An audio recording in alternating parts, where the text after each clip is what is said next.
Sa wakas, tagos na naman ng isang araw ni Jolly Boy. Uwian na ulit. Hello guys, kamusta?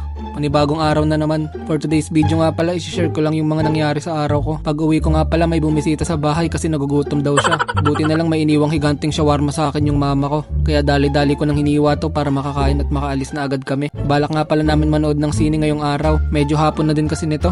Tuwing Tuesday nga pala kami madalas manood kasi naka 50% off yung mga sinihan dito. Kaya after namin kumain, umalis na din agad kami. At bago ang lahat, onting b-roll nga pala muna sa street naming mala GTA.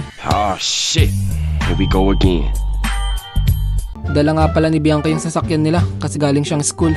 Kaya para makatipid sa gas, pasahero na naman ako. Hindi to buhat bangko pero napakaganda talaga ng city namin compared sa ibang city. Makailang saglit lang nakarating na din agad kami dito. Malapit nga lang pala to sa Jollibee na pinagtatrabahuhan ko. As in walking distance lang talaga. Yung mga sinihan kasi dito may mga sariling pwesto. Hindi katulad sa atin na madalas lahat nasa loob na ng mall. Kaya kung ano yung gusto mo bilhin or puntahan dito, very specific talaga. Kakaiba nga din pala yung sine nila dito kasi di ka pwede magdala ng sarili mong pagkain. Dito kasi kung ano lang yung benta nila sa loob, yun lang yung pwede mo dalhin. Unlike sa atin na pwede ka mag-bring your own food sa sinihan. Kaya minsan mapipilitan ka talaga mag-smuggle ng sarili mong chichirya.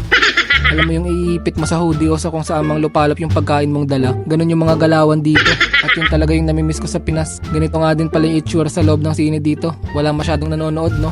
Pagtapos namin manood, nagutom na naman kami kasi wala nga pala kaming binaon na pagkain sa loob. Literal na nanood lang talaga. At dito na namin napagpasyahan na kumain. Katabi nga lang pala to ng sinihan. Pagpasok namin, umorder na din agad ako. Ang bait nga din pala ni ate kasi nag-offer pa talaga ng cup for water. At kung saan yung kuhaan ng soft drinks, dun din yung kuhaan ng tubig. Kala tuloy siguro ni ate water lang talaga yung kukunin ko. De joke, masama yun. Dami kasing ganun sa Jollibee eh. Hihingi ng cup tapos Sprite pala yung kukunin. Mga wise din eh, no? Madami-dami din naman yung serving dito kaya naghati na lang muna kami sa isa. Kasi kakakain lang din namin kanina. At syempre, mabait tayo kaya tubig lang talaga yung kinuha natin sa soda machine. Inabutan na kami ng gabi nito. Kaya pagkakain umuwi na din agad ako para magpahinga. Kasi trabaho na naman bukas. Hi buhay! Hanggang dito na lang muna guys. Thank you for watching. Bye!